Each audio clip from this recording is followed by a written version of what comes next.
Even when you feel low, you can still go. Even when you feel slow, you can still go.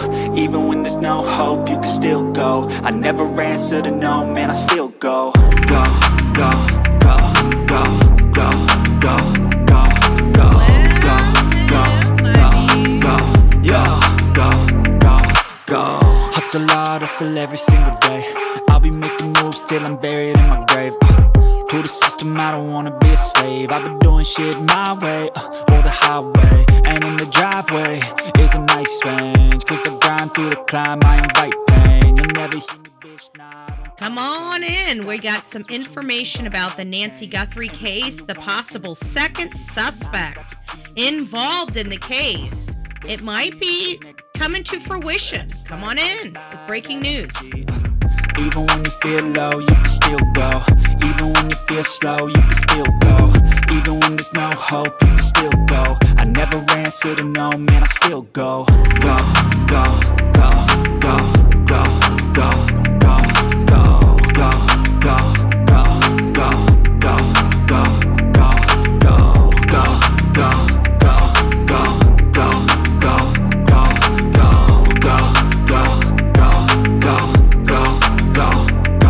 go. You got a mind, but even that could change. You could flip the gray matter like some batter in your brain.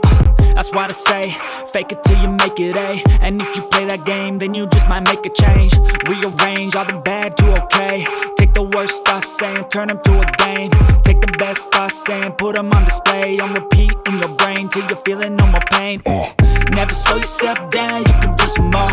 Push past all the pain and you'll find a door. Open it up and finally explore everything that you thought you could never do before. And even when you feel low, you can still go. Even when you feel slow, you can still go.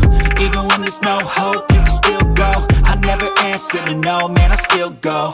Go, go, go, go, go, go, go, go, go, go, go, go, go, go, go, go, go. Even when you feel low, you can still go. Even when you feel slow, you can still go. Even when there's no hope, you can still go. I never answer to no, man, I still go.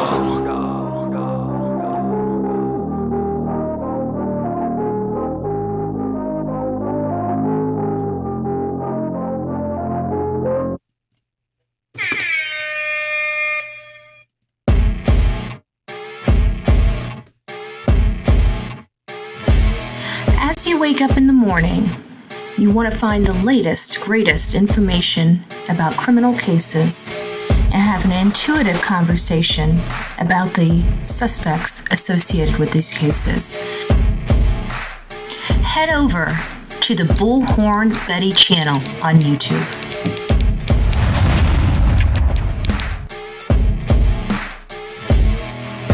Get breaking news right here on the Bullhorn Betty channel. Welcome to the Bullhorn Betty Coffee Club. Enjoy your stay and enjoy your day.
I'm out of juice, and I forgot to charge my buttons. So now we're just down to the standard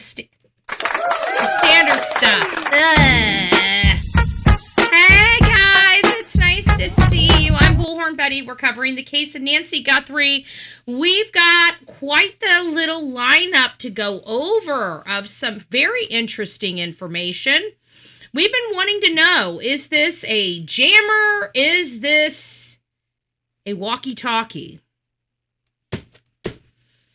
We pulled out my walkie-talkies that I've used out in the field.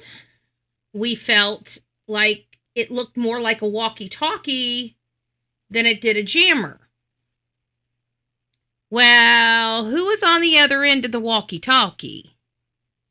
I think that's the question we have. And is this a walkie-talkie, guys? I think we got the answer. Now, granted, it's an opinion, but it's an opinion from an ex-FBI agent. And if it is, and we all agreed, we talked about this the other day, is it a jammer? Is it not? Did they use the jammer and mess with the box, the utility box, whatever box, right? And then we wondered, well, if they used or damaged the utility box, why bring the jammer? And then the other idea is, could they have used both? So we're sitting here, obviously this is an interesting turn of events because we hear that there's a couple cameras down on the backside of one house, and we got images, video images, this image literally behind my head, and we keep thinking, well, how do we have this image behind my head if there was a jammer used?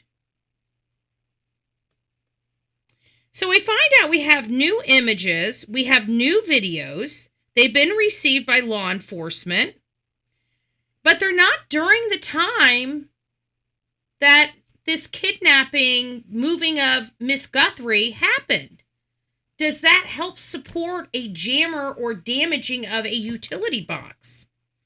We also learned and discussed on this channel about the teens from California that were extorted into a home invasion to try to extort and burglarize this home to get a $66 million cryptocurrency key.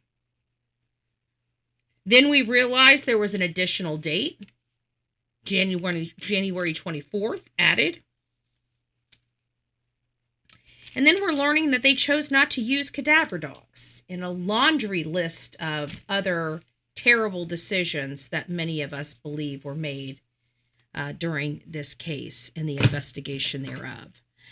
So it is nice to see you. That is kind of our intro for this 84-year-old grandmother that was ripped out of her bed in the middle of the night on February 1st, having a fairly normal day.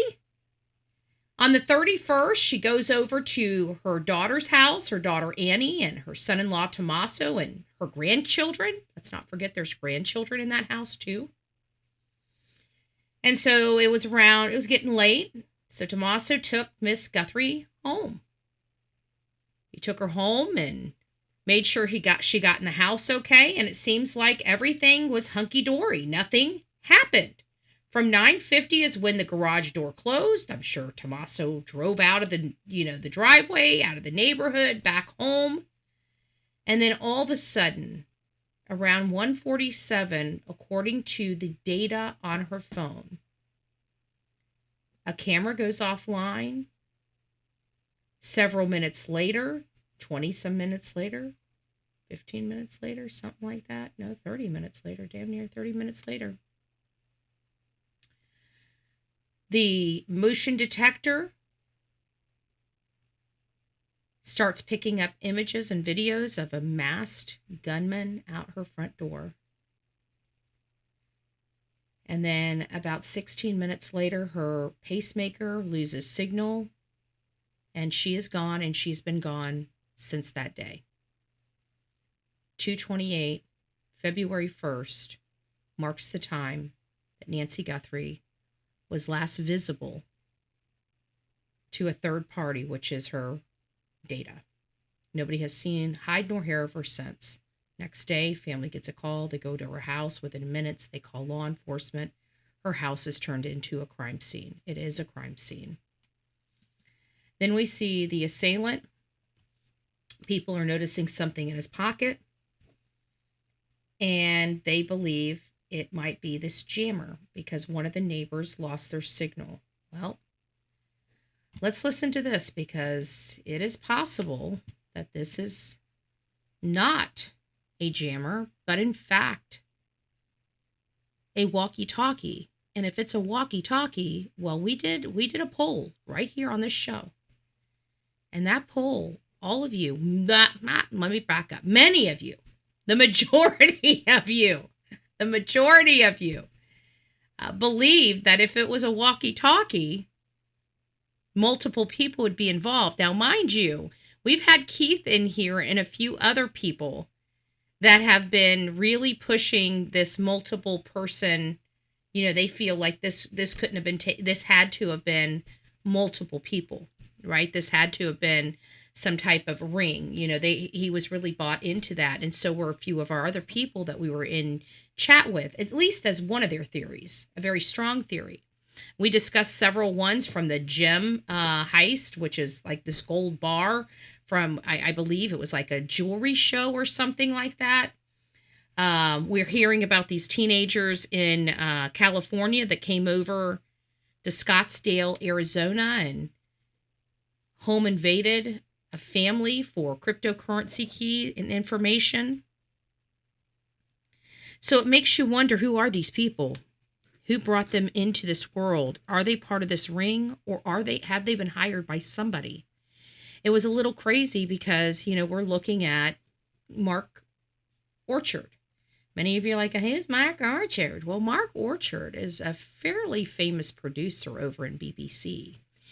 And what is ultimately interesting with this Mark Orchard is this also happens to be Savannah Guthrie's ex-husband. And she was only married to him a little under 4 years, or right about 4 years or something. I mean, not a very long marriage by any stretch of the imagination. And then they had a very quickly hush-hush divorce. And this just kind of rings so eerily similar to what we heard about, you know, Monique Tepe when she was with, you know, Michael McKee. So, not that I'm saying it's him, because, you know, I'm not even saying that it's like Luke. You know, we're looking at Luke as a possibility too. But now that you're seeing like multiple people here, you know, could these people have been hired? I mean, it feels like they were hired somehow because they were casing the joint. They were checking everything out. They were, you know, dotting their I's and crossing their T's, so to speak. You know, is there anything that we're seeing that somebody literally on January 11th plugged her address into their map, into their Google map? Is there a way to like follow that back to a phone that put that address into their maps to take them into her neighborhood? Because that seems like the same day that the neighbor, I don't remember what her name is, the neighbor, like this is the same day that this neighbor saw some weird man with a hat really low on their head. And she remembers it because her birthday is January 8th. So listen to this FBI agent. Listen to what she has to say. I think this actually might hold some water, folks. I really do. Because if this is, and we've all agreed, or at least the majority of us agreed, that if this ultimately came to be a walkie-talkie, that there's more people involved. Period. There's more people involved. So let's listen to what this is the FBI agent. She's, what's her name? Something O'Connell. Ah, dear goodness. I'll think of her name. It's O'Connell, Miss O'Connell, okay? I know her last name. FBI agent O'Connell. Former FBI agent O'Connell. Fits. I think a jammer just seems a little bit too sophisticated for that clown we saw on the front porch. I think it's far more likely it was a walkie-talkie, because clearly they didn't have their phones with them, or their phones Clearly, certainly they weren't didn't on, have their phones with because them. we weren't able to find them. That's why, that right there is why they did not get picked up in any cast. That's right. That's why. Maureen. Thank you. Thank you, guys. Maureen O'Connell. That's it, Maureen. Yeah, she's good. She's good. I like her, and I like Jennifer Coffindaffer. You know what the difference is? I will tell you the difference is, for me, is Jennifer Coffindaffer is so sweet. Okay, she's just a nice person. Like, she's a really nice person, right? And I'm sorry, Maureen O'Connell kind of seems like, I wouldn't want to get on her bad side. She kind of scares me a little bit. Okay, I gotta say, just her demeanor, her overall demeanor. Okay. Like, sorry, Jennifer. I mean, it's a compliment for you. I gotta be honest with you. If you're watching, Jennifer, I love you. You're sweet. You're the sweetest person in the whole world, right? But you don't scare me as much as Maureen does. That's all I'm saying. That's all I'm saying. Yeah, she scares me a little bit. Okay, I think she makes a better friend than an enemy. That's all. That's all I'm saying. So I like her little comments here, but you know what? She does believe that this is a walkie-talkie. We went through that process. We grabbed a walkie-talkie. We looked at our walkie-talkie, and our walkie-talkie looked very similar with the antenna. But this is one small caveat that I have to remind everybody. These signal jammers, you're not getting these signal jammers from eBay or on Amazon. Okay, they're highly illegal in the United States of America. Okay, so you're not going to be buying them, but they're, according to a few of the people out there, they say that there are videos to teach you how to make these signal jammers. Obviously, I'm not going to produce that on my show. We're not even going to show you where to find it. I'm not going to, I'm just not going to do that. We know that there's videos out there, according to people. We don't need to go find them. I trust the people that say there are videos out there.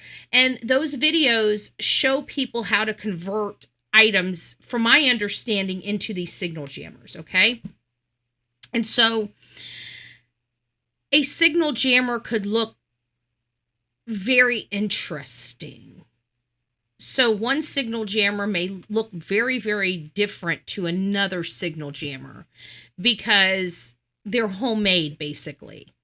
So it's really whatever stuff you've got lying around that you can use, or you can go to the hardware store and purchase, right?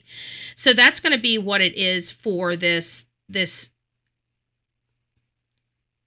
jammer. And they're saying they don't think that the person's going to take the time and sophistication to do that, which I beg to differ, because this person obviously took the time and care to case out the joint, to go into the community, search it out, see those roads, literally get out and walk the roads, which is just asking for problems. I guarantee, just like Brian Koberger, this person has been to that area multiple times, and I guarantee that not every single time they turn their phone off. I bet you they have a record of the person's phone. I almost guarantee it. And they may be honing in on the 11th, and they may be honing in on the 24th, but we're kind of feeling like this is going all the way back to last year, to 2025. And if this goes back to 2025, how long have they been researching? Because there's been a lot of data research on Miss Nancy Guthrie, according to this Google Trends, and what we were able to observe with the uptick of trying to identify the layout of her home, her address, somebody actually plugging her address into maps on literally January 11th. That's what Google Trends showed us. We showed it up here just the other day. So we've got a lot of critical information here that show this pattern of this person observing Nancy Guthrie online for months before we can identify them being out. And I have to believe that this person has gone out there multiple times before January. I feel like this, might have some type of behaviors. Not that this person is a Brian Koberger, but that they might have some type of behaviors. And we identified every time this person was observed in the neighborhood, it was a weekend. It was a weekend. That might imply that this person has a day job. And if they were in that utility box, we might be able to even state that they were a local electrician, a local phone company or internet company, or construction worker. Construction workers would have common knowledge of those utility boxes and how to read PID numbers and other things that may identify certain things in there. But we don't know how damaged that utility box is because we've never heard anything about that from law enforcement. They still have kept that tidbit of details under wrap. So, I believe it was Mike.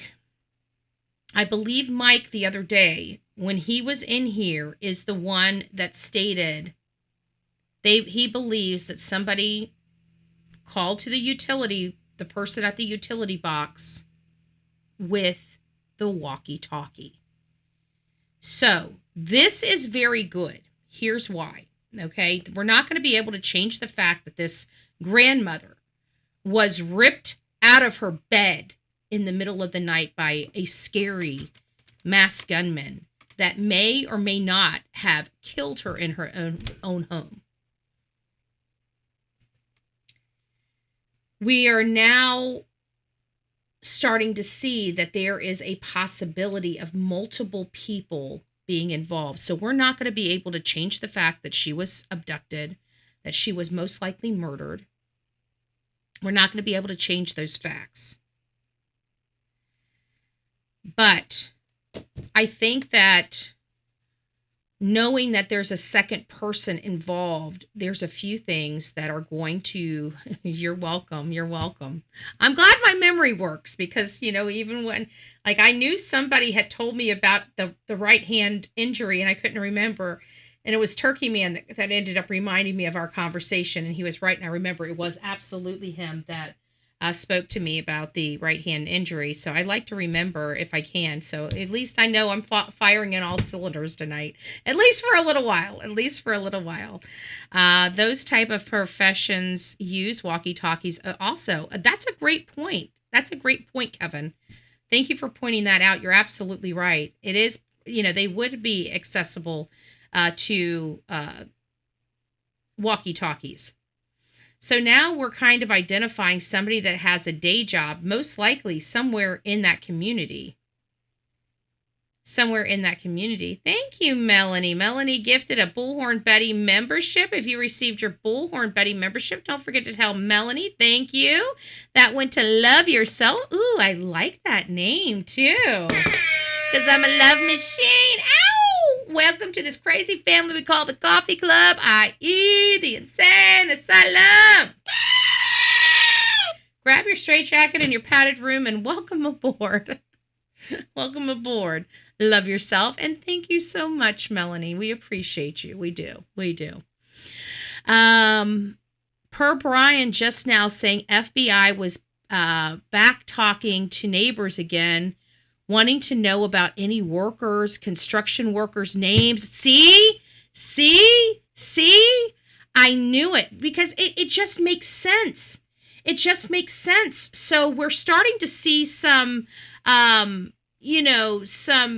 movement on this because I feel like this is more right up the alley. This would explain why it feels personal, how they knew, targeting, and maybe what brought them to the attention of her is potentially that Today Show stuff. Maybe they were at the restaurant. How would that El Charo?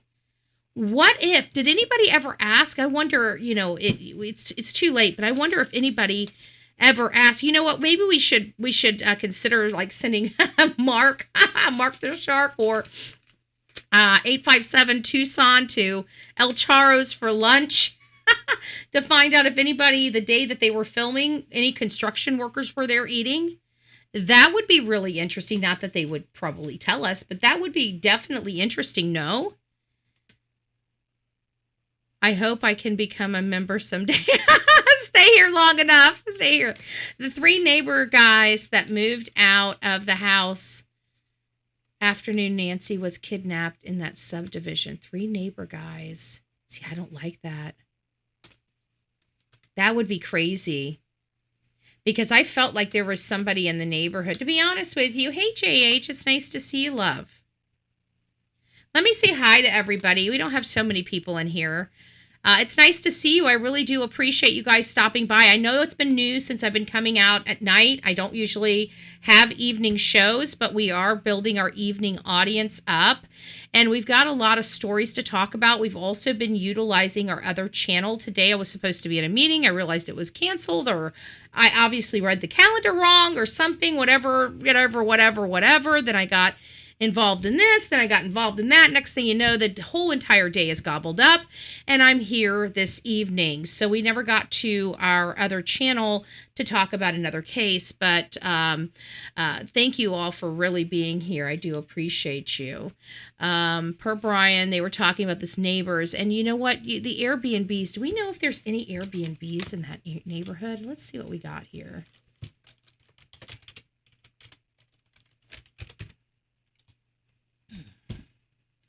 In case it makes me sign in. Maybe I should just back up until we get in.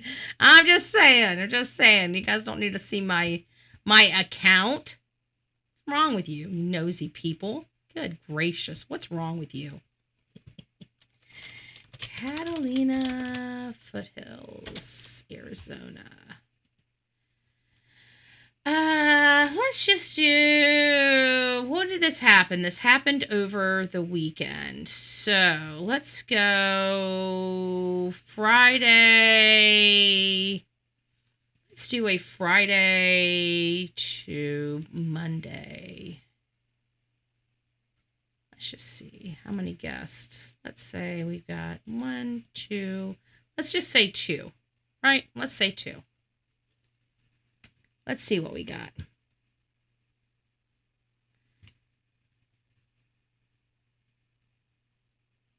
Okay.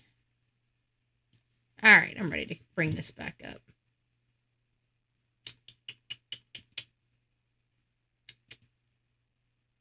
There we go. All right.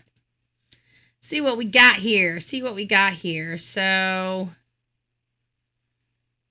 we got stuff like they can stay somewhere nearby and it's a 1 bedroom, 2 beds for 3 nights for $429. That's not bad. Any punk can afford that. And if they want to stay someplace more secluded, I don't think they would want to stay in a condo because it seems like a screaming lady would get a lot of attention. But maybe a home. So here's one, 15 minutes from downtown. 1 bedroom, 2 beds. $846 for 3 nights. Similar available. So under $1,000 for 3 nights. But I think they would want something a little more secluded. Like this home in Tucson right there, that big thing. It's like $1,700. It seems like something like that they would want. I don't know if they would want a condo or something that's near somebody, especially if they're abducting somebody. Like right here, that's cute. It's a casa. It's quiet, fenced in, 1 bedroom, king bed. It's kind of secluded, you know. So I don't know. I think something like that, and that's even like $600, you know, for whatever. I mean, is this doable? I mean, I really do think this is doable, you know. Show their locations on a map.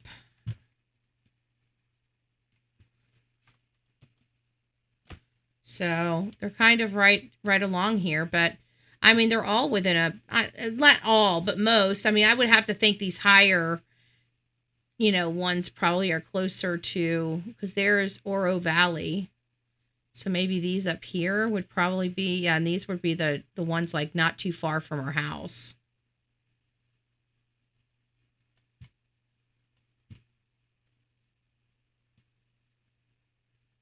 Did they reach out to any of the Airbnbs to see if there was some stains at the house, if things were, smelled overly cleaned, like somebody had used bleach?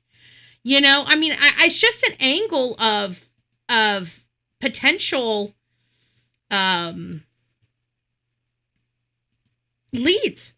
of leads, because obviously if this was multiple people, they have to be prepared to take this person. If this was a walkie-talkie, they're obviously talking to somebody. 424, if they shop Walmart, not necessarily. I don't think necessarily. I think. It's possible. I would think that they would want to do this as cheaply as humanly possible. I would think that they wouldn't want to be spending money. If they're abducting and home invading a grandmother, they've got to be fairly broke. You would think. That is valuable intel. Did a neighbor stay this, or do you know how long these three were there prior to the incident? Great question, Teresa.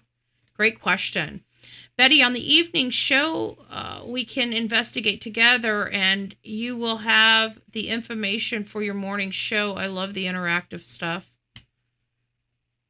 Yeah, well, that's what we're kind of doing here. That's what we're kind of doing. I think someone said there was an Airbnb behind her, but media was staying there. Well, that could very well be if that was behind there, that could be very well be how they got her out of the damn house. I thought they rented it from a neighbor. I thought they approached a neighbor and just rented their house out, because that's, I was at Gabby Petito, and those newscast people rented houses and rented properties and even rented just front lawns of people for like $2,500 a week. It was insanity. It was absolutely insanity when I found out. It was like $10,000 a month to set up a shop, and I'm with my little Samsung, my little, $199 Samsung and my pull-up chair on the side of the road. I didn't have the money to rent no, front lawn. I had to be in the easement. If it got muddy in the easement, that's where I had to stay. I didn't get a chance to go into a house, use a bathroom or nothing. It sucked, but I thought that's why when I heard that somebody had rented the house behind them, I just they must have went up there and knocked on the door and said, hey, can we rent the place? And negotiated the place with the homeowner, So, but when they do that, if they do, they're ponying up a lot of money to stay there. So, but we don't know if that is a Airbnb, then I would have definitely, even though it's probably a contaminated scene at this point, but they might want to start looking at some of those Airbnbs in the area, because if this is potentially somebody that is there to do this crime, if they have an opportunity to get closer and watch her when she comes home and stuff like that, that very well may be the case. We did see agents kind of looking around the pool area. What is that? Could somebody have, scaled the wall? If they rented a property back there, could they have used a ladder to get over the they could have came around the front, but what if they didn't? What if they didn't need to? What if all they had to do was take her out the front door and get her across the desert there to the next property over? Because this kind of, storage units, Love Mappin is saying storage units are cheap. To be honest with you, we found a lot of information from other storage units. Look at the Doomsday Mom. They had all that recording from the storage cameras. Yeah. Yep. Okay, so let's keep moving on. So now we're going to be going to this whole thing, which we have already talked about, but just so you guys can see it, the FBI has confirmed that there are some images, camera images from the home that have been found, which, again, I don't know if this really supports. This actually might support some damage to some type of box. And we have to understand, and I don't understand. We have to learn. Maybe that's better statement. We have to learn whether a Wi-Fi jammer would also jam Bluetooth signals, because maybe that's the difference between the cameras that stayed online and the cameras that dropped line, like dropped off. Maybe instead of them being connected, maybe certain cameras aren't connected by Wi-Fi, they're actually connected by Bluetooth. And that might be the reason. But but if a jammer kills all the signals, including Bluetooth, then that wouldn't necessarily matter. And if they did have a jammer, could that have been the reason why they thought Nancy's pacemaker disconnected at that specific time and maybe it didn't?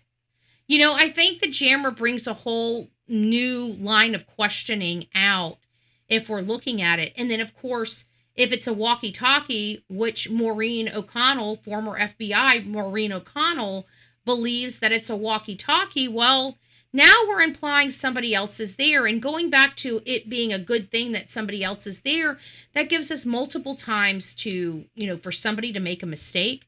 When you do things with multiple people, somebody might leak to somebody, and then somebody might get mad. It might take a little minute, but then somebody gets mad, or there's a falling out between the gang or the crew, or somebody gets jammed up on some other crime, and they had such a low-level part in this. They sell their butt getting out of jail free card for the lowdown on what happened to Miss Nancy Guthrie. These are all things that are coming, but I don't think it's gonna. I think this would explain how they were able to communicate without cell phones. But again, I believe what they're going to find out is that cell phones have been there multiple times. I believe if they look at the 11th and the 24th, they might find that a cell phone was there on both of those days. And they might want to start, broadening out their scope to certain days, and obviously it seems like this person is doing their stuff, they're scoping out on the weekends. So if I were them, I would get, maybe get a warrant for the last 10 weekends to see if they show up on any other reports for the last 10 weekends. That might be the best case scenario. I think it was 2 guys with walkie-talkie and 1 driver. So we've been hearing that people have been saying that they believe that there is at least 2 people and a driver. This might actually start showing, holding water with that theory if that was a walkie-talkie. And we knew going into this, if it ultimately came out to be a walkie-talkie, we were dealing with multiple assailants in this crime. And I really think the more that we look at this, the more we're seeing more of a ring than a family. I think the more we're learning about the possibilities of who this could be, I think the more we're realizing it's not the family. Now I'm starting to think that maybe if it's multiple people, they might work together during their day job. And they might be sitting there all day while they're working together, planning their, this heist, so to speak. And maybe that's what we need to call it, a heist, because I really kind of think maybe if this is what we're thinking, they were going in there for a heist, maybe something similar to like what these teenagers from California were doing. Maybe they believe she had something very valuable in that house, like cryptocurrency or a bank account or some, what are those bonds, like maybe have some bonds around. A lot of the older people, keep those bonds in like safes in their homes, keep their fine jewelry and safes in the homes. maybe they thought something like that had happened. Maybe they had heard something like that, or maybe they were in a house that was similar to hers, and while they were working in it, they knew that that homeowner had all these different bells and whistles in the home and just assumed she would have those as well. And maybe something bad happened while they were there. But it's the whole part of them removing her from the home that I think has been so perplexing for everyone. And I think it's going to continue to be perplexing for everyone because let's face it, I mean, we very rarely deal with a situation where the suspect takes the victim out of the home unless it was because they knew them. And maybe this was somebody that she knew. Maybe it's somebody that she had services done in earlier 2025, earlier or mid 2025. And that person remembered her and started doing surveillance on her every time they were in the neighborhood. I mean, we don't know. Politically targeted, it's possible. I don't think it was political though. I really don't. I'm starting to really feel like somebody thought she was rich and wanted, I think just something went terribly wrong. I don't know what to think about. I mean, every time I think that we're getting a little closer to what the answer might be, it's just like, another statistic smacks you in the face that you have to try to resolve. And it kind of diffuses the line of thought process you have. Like, when we think it's a burglary gone wrong, statistically, why are they in the house at night? Why aren't they hitting that house during the day? And so that almost implies that they wanted to target the house with her in it. And so now we're starting to hear that it's multiple people, and it's like, so why? What would the purpose be? And it's like the motive has to be money, because with multiple people, with a single person, I'm starting to see that, where we could assume maybe the sexual assault scenario.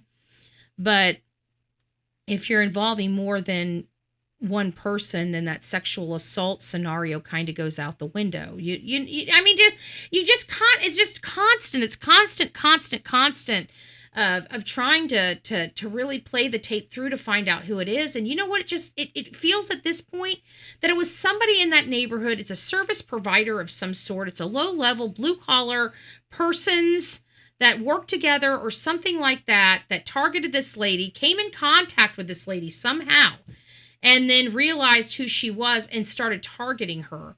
That's really kind of more so than this whole, stalker theory they turned into stalkers, but I don't think it was a Savannah Guthrie stalker that just wanted Savannah's attention. I feel like if that was the case, it'd be like every other stinking stalker, a freaking freak that's always alone, not somebody that's working with a group or a ring.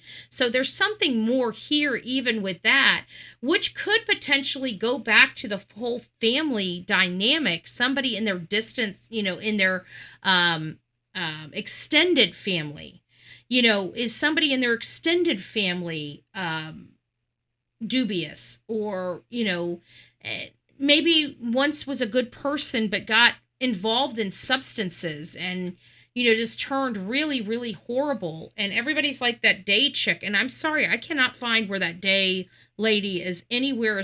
I know people are running with this story, and I just like somebody to show me the connection, because I'm looking at it, and she might be affiliated with a Guthrie, but she's not affiliated with these Guthries.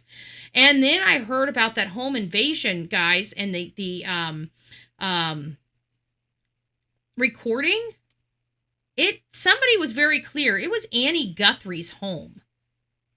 So unless they're on the outside of Pima County's jurisdiction or in a city limit, I clearly heard Annie Guthrie's name, clear as day, on that recording for the home invasion thing. So I don't know what that was. I know you are busy, but I resent an email yesterday No hurry. I did read it. I thought I responded to it. Where the heck is my phone? I don't have my phone in here.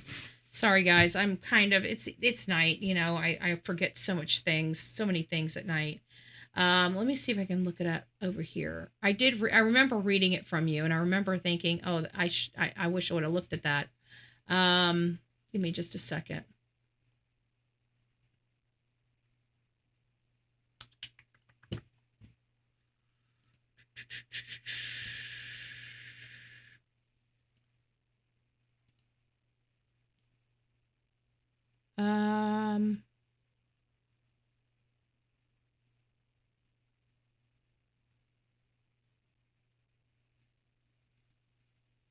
Thank you. So this art piece is my hope for Nancy, guardian angel, to watch over her. I wanted to send this to Nancy's house and put it with all the beautiful flowers, but I'm not sure how. That is a great question, you know.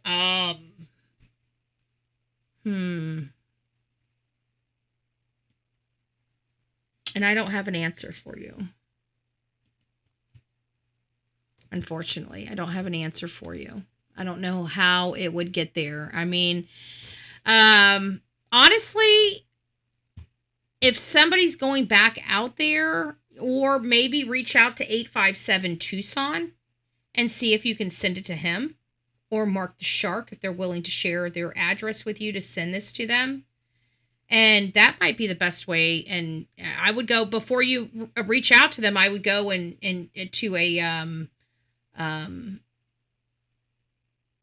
to the post office and find out how much it's going to be to send it first, and make sure that you're comfortable with that first. And then I would reach out to them to find out who can send it to where, you know, and hopefully maybe that would be the best way. So that would be my suggestion. That would be my suggestion. So anyways, the FBI has found multiple thumbnails. They're saying no videos. We're hearing reports that there may have been, I think it was on Nancy Grace earlier, or Nancy Grace's podcast, that they have additional video, but nothing during the time that Nancy was removed from the home, according to law enforcement, or this law enforcement source.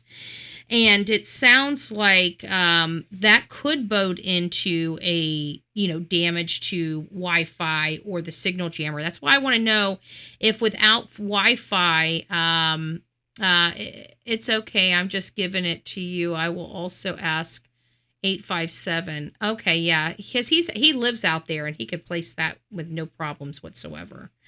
So I just thought that would be the easiest and most inexpensive. So does that really bode in with this whole Wi-Fi signal jamming? Because how does that work again with Bluetooth? And we're going to have to get into that. I don't know if I'm going to be able to answer that question. So we're also learning about the teens, you know, that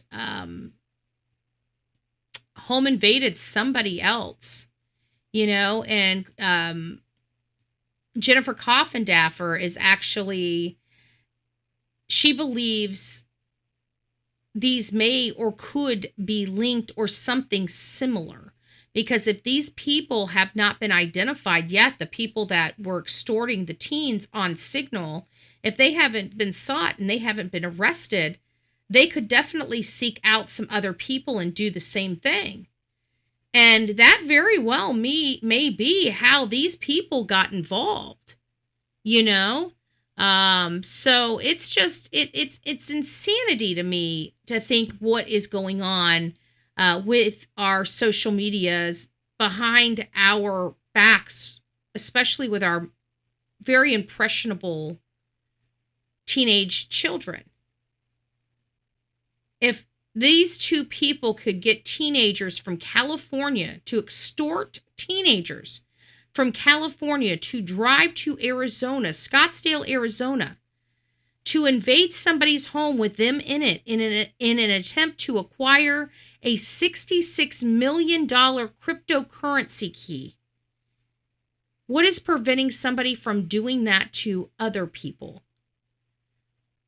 She was using mobile data through her cell phone via her pacemaker. That would give us the understanding why it disconnected once she got more than 10 feet away. Exactly. So I would have to think that maybe it's possible that, even if the utility box is damaged for Wi-Fi, that being down Wi-Fi would not affect your Bluetooth. Does Wi-Fi affect Bluetooth? If your Wi-Fi's down, does that mean your Bluetooth signal stops working? Because if not, that might be exactly why this person was shocked by the internet camera working.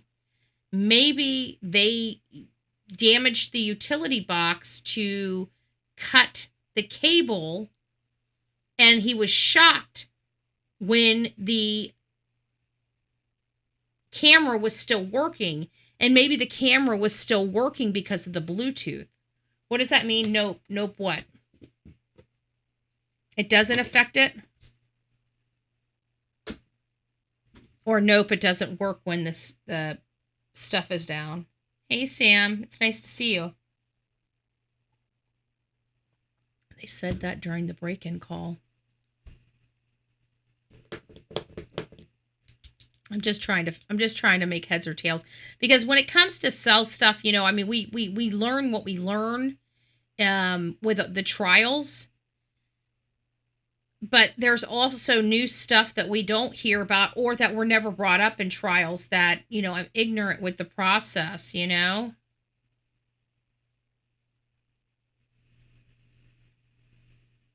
Sorry, guys, I'm just trying to wait for some answers. It's good to see you, too. You don't need Wi-Fi for your Bluetooth to work. Thank you for clarifying. Thank you for that. So that, theoretically, couldn't that be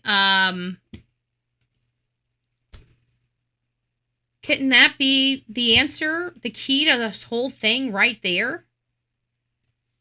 That it is possible that the Wi-Fi was tampered with, and we could have still gotten those images because it was on her Bluetooth. And maybe through her cell phone Wi-Fi. Would the cell phone, because let's process this. If it was not, let's back up here. Let's think about this. So if it wasn't the jammer, and it truly was the utility box that killed the Wi-Fi in the area or in those few houses or whatever, then maybe the reason why we've got the images on the front door is maybe because the front door was linked to her app on her phone by Bluetooth, not through the internet. And even if it was through the internet, it might have been her phone's Wi-Fi that was able to push it through because her home Wi-Fi went down. But if they disabled the Wi-Fi box, that's only for their home Wi-Fi. That would not affect their cell service. That might be the answer to our question in our that could explain the Wi-Fi outage. Blue has nothing to do with, thank you, Reggie, I appreciate that. Call connect your cell phone is mobile data. They would have had to known your ISN password. But not even that. Even if your Wi-Fi at the house is down, it doesn't affect the Wi-Fi on your phone. Because we've had, like, during the hurricanes here, and I know that for a fact, we've put that to a test here, because there was times that our Wi-Fi in the house was down and I had to use my hotspot on my cell phone to run our show. So if they messed with the utility box,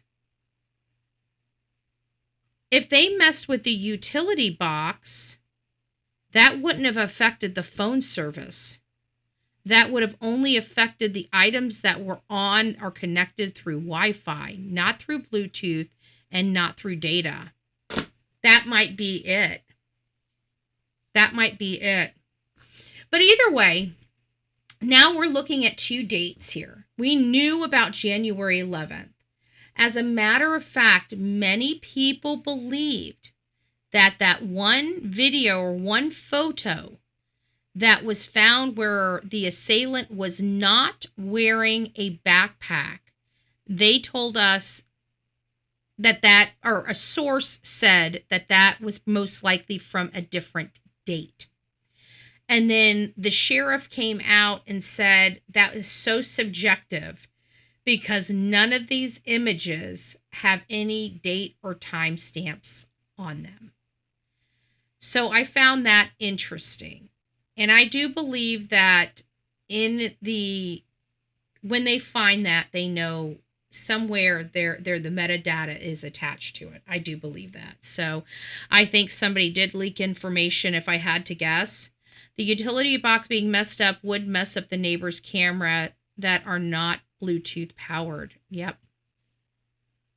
That's why I think a few of them worked and several of them didn't. Hey, Paralegal Liz. It's nice to see you, love bug. I hope you're doing well.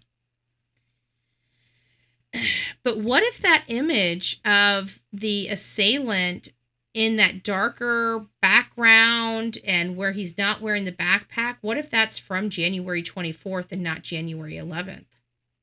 Because what if January 11th he was there during the day and in the weekend before he did a dry run? Wouldn't that make more sense? If you think that might make sense to you, put a 1 in the chat. If you think, possibly, but maybe not, put a 2 in the chat. I'm starting to think that there is a theory developing here. I think he did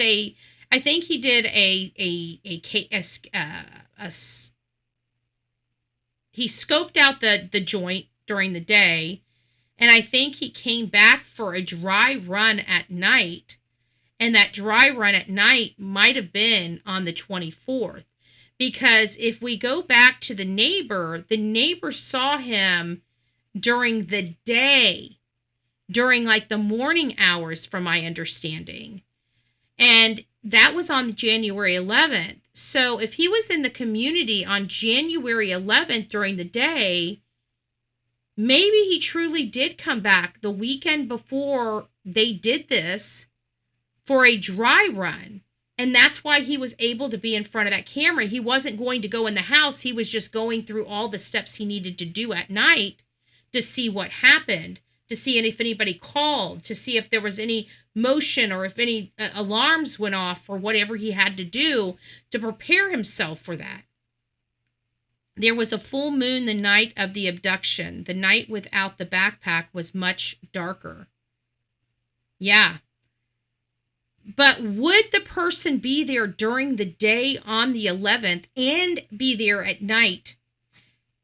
And then now we're learning about this 24th. I think we might be onto something here. I think the 11th was the daytime.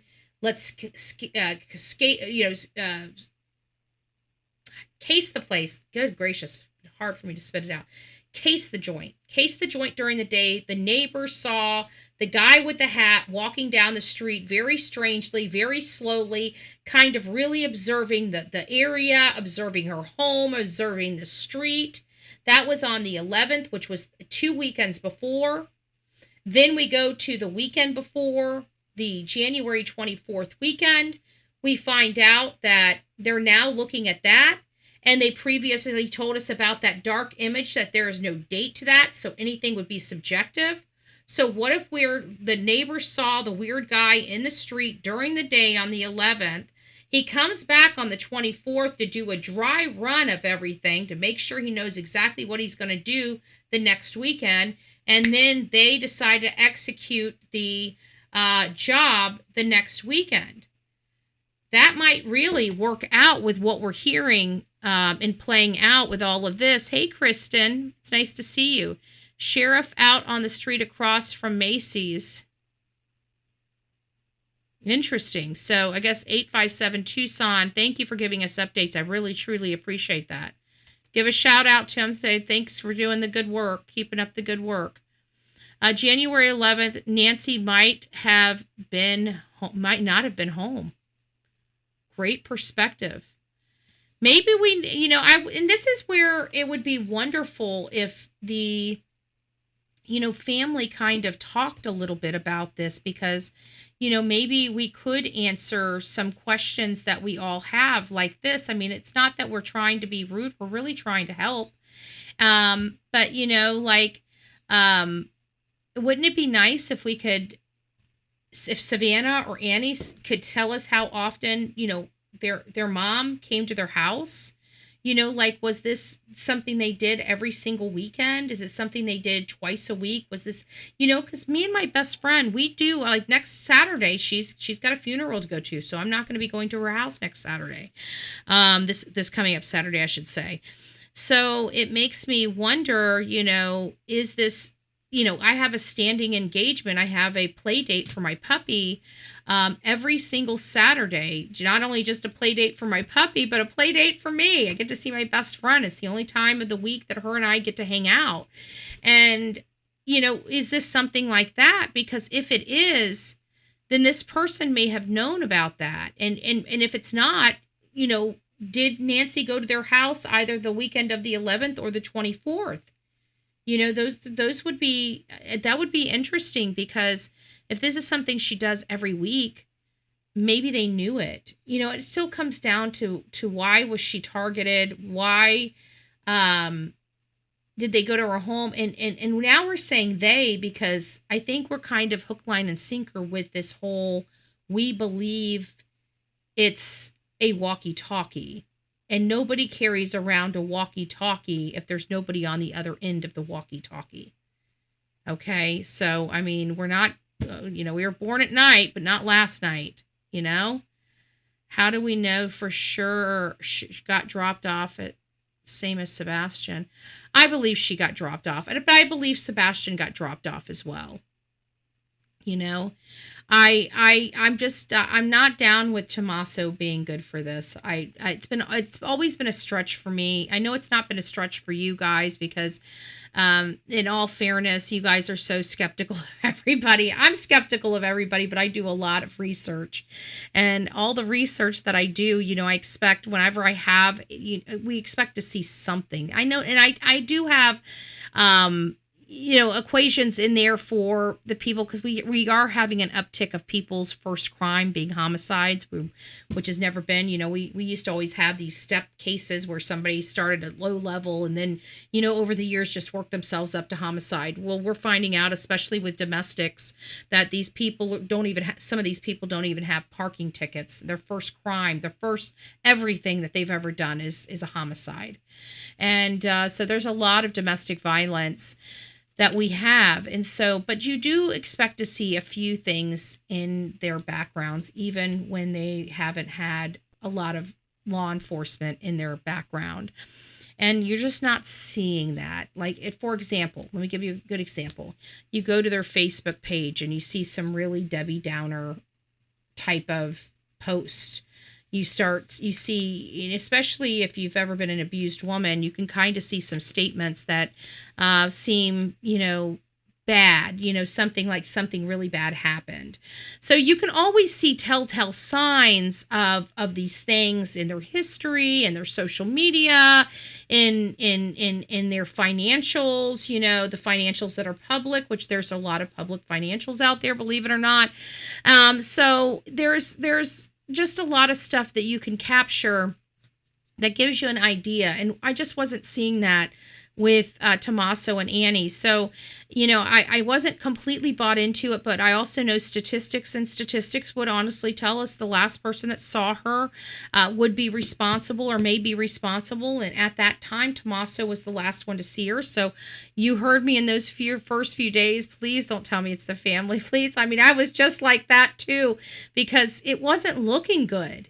And I never wanted to think that Nancy Guthrie, of all people, was taken out by her her own family. It was a hard pill to swallow for me, and I just did not want to believe it. But more importantly, I was open to it, but then when we truly saw the masked gunman, that closed my worry box. There was just no way, shape, or form I believe that was Tommaso. And I know a lot of people said, well, he could have just hired somebody. And you're right, he could have very well hired somebody, but there would be data. There would be some type of proof of that somewhere, and law enforcement would truly be looking into him. And that's what we thought was going on until we saw that masked gunman. And then when they went back out there, they cleared them. And I kind of said, okay, well, they cleared him now. Now I truly do believe he's cleared. I kept the door open just in case it was him, because you just never know. But really his history, even Annie's history, it seems like they took good care of their mom. The mom came over often. That was the closest family mom had. I don't know. It was hard. It just seemed, but you never know. You never know. We try our best to get it right. And sometimes we do very well. Sometimes statistics defy logic. And this is one of those cases where this case defies logic. So now here is another defying logic situation. It is. Oh my gosh, the sheriff, the mistakes that just keep on giving, okay? Pima County Sheriff's Office. I don't know anybody that's truly happy with the Pima County Sheriff's Office, in all fairness. I don't know anybody. I'm not happy with them. Mainstream media's not happy with them. Y'all aren't happy with him. I mean, there's nobody that's really pleased with the services of Pima County Sheriff Chris Nanos, okay? His career is toast. And I mean toast. He's done. And so we listed all of the mistakes that, and I think we're not the only ones that have. It seems like the list keeps growing. I think it started out with 3 with Vinnie Politan and it has ended with Ashley Banfield in 10 mistakes. And now we've got, I think, the 11th, unless she added the cadaver dogs. I didn't watch the whole thing, so I'm not sure if she added the cadaver dogs or not. But that's right. Retired K-9 officer says the decision to not use cadaver dogs defies logic. We don't know what Christopher Nanos is thinking. I'm exhausted with these sheriffs. I'm truly just exhausted with these sheriffs. These sheriffs, in some cases, are so arrogant. I don't know how pompous. I don't know what else words to use. Golly. Like, just move out of your own way. It's about the victim. It's about getting the case closed. It's not about your freaking reputation. You're a public servant. Good gracious. And it's like the mistakes just keep mounting up when it comes to Sheriff Chris Nanos. They just keep mounting up. I mean, from the lack of lighting to the plane not getting up in the air to the lackadaisy processing of the crime scene, removing the crime scene too soon, not calling the FBI in quick enough, sending critical evidence to a Florida lab, jamming it up for days when it could have went over to Quantico when we were racing against the clock to save a grandmother's life. I mean, it just one thing after another with this blessed freaking sheriff. And then they still choose not to turn over every rock. They haven't searched any of that freaking desert. They ended her search too soon. The list goes on and on and on and on and on and on and on. Lack of professionalism, yes. And then it's everybody else's fault. It's not our fault. How the hell would they know? Just like the arrogance, the stupidity too. Like, you ain't even bright. You're just an asshole and stupid. Just saying.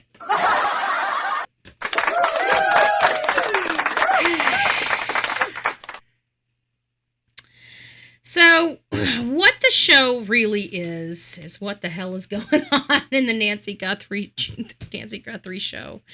Oh, the Nancy Guthrie case. But we did find out from an ex-FBI agent that it does look like that may end up turning out to be a walkie-talkie. So now we're looking at multiple people involved. I think that's kind of moving this needle a little bit, right? We had questions. Some of those questions are getting answered. Granted, it's just her perspective. She's not ex-FBI agent Maureen O'Connell. I want to remind everybody, is not an active FBI agent, and she is not working on this case. She is much like Jennifer Coffindaffer, where she gives us her experience and what she believes is going on. In hindsight, Pam Bondi has had her chance to become famous, but is hiding in the bunkers because she's pissed the entire MAGA movement off, okay? I'm surprised Trump even still has her around, but we're not going there, We're not going there. I don't agree with all the president's decisions, but overall, I think he's a great president. I think that if people would quit listening to everybody else, they would realize how hard this man is trying for all of us, not just some of us, which is a breath of fresh air. And it just seems like a lot of people are so brainwashed with Trump that you can't even see the trees for the forest. But, whatever the case may be, everybody is entitled to their own opinion. But I got to say, no matter what his opinion was of the Guthrie family, he did give them a lot of resources. And, that just shows you his, at minimum, his integrity. He didn't let partisan politics get in the way of trying to help Savannah's mom. Okay. And I know people may be like, well, she's famous. She did, why does she get special treatment? And I understand that argument, and I don't disagree of those feelings and stuff like that. But my other part of that is life's not fair. And she's worked her ass off to get to where she's at. She earned her place at this table.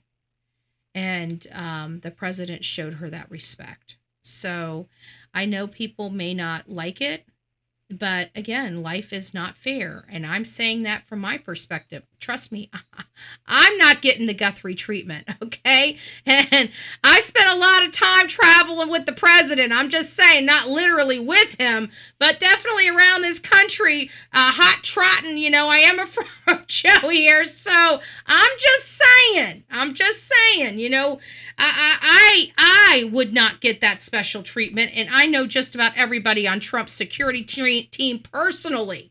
Okay. I'm just saying. Like, I know a lot of people that surround that man on a personal level. Okay. And so I would not get the Guthrie treatment. So I'm speaking on behalf of, like, I know I'm right there with you. Okay. But this is still the reality of it, one day, maybe I'll be up to Guthrie status. Maybe we'll have a missing Bullhorn Betty, and maybe I'll have the FBI and the Secret Service and freaking CIA searching for me for all over the world. I don't know, but I haven't made it that far yet. But I'm working on it, see, because I'm working for it. You see, that's the difference. I'm working for it. Will I ever achieve it? Probably not, but that's okay. We work for it. We work for it, damn it. All right, guys. Well, you guys have an amazing evening. We went over a lot. For those that are just coming in, please don't forget to hit that thumbs up button. And if you haven't subscribed to the Bullhorn Betty channel, please consider subscribing. We have the coffee club. We're not an army. We're a club that drinks coffee. We're a over-caffeinated, wanna-do-gooders in this world, okay? And if you want to be over-caffeinated and a good doer in this world, and you haven't subscribed, well, you're just missing out. If I have not offended you, you haven't been around long enough, okay? When I have offended you and you cuss me, then I'm doing my job, okay? That means that I'm not taking your feelings into consideration. And I shouldn't, because we speak real over here. We speak frank over here. And sometimes things touch all of us, right? Things that people say to me hurt my feelings, and sometimes I've got to look at that. Why? Because we all have to be accepting of constructive criticism. We all have to be that, right? My life's not perfect. I never act like my life's perfect. I do not believe in perfection. I try to explain to people life is not perfect. Life is not fair. But you know what? Every single day you have something to put into this world. So go put your something into this world and make it a little bit better. Make it a little bit brighter. That's something everybody can do free of blessed charge, right? You don't have to pay a dime to be kind, right? I ain't telling you to be a doormat. And I'm not telling you to take somebody treating you like shit. But I am telling you to pass the kindness on. Somebody wants to treat you bad, you have choices. I choose to treat them the way they treat me. Some might be a better Betty and choose to walk away. I'd say be a better Betty, right? Be a better Betty. All right, guys, rock it out with your coffee beans out. Don't forget to be fearless. If you see something, say something. An ounce of prevention's worth a pound of cure. And until next time, please be safe. But more importantly, what? Kind to one another. God bless you guys. We will see you in the morning, bright and early.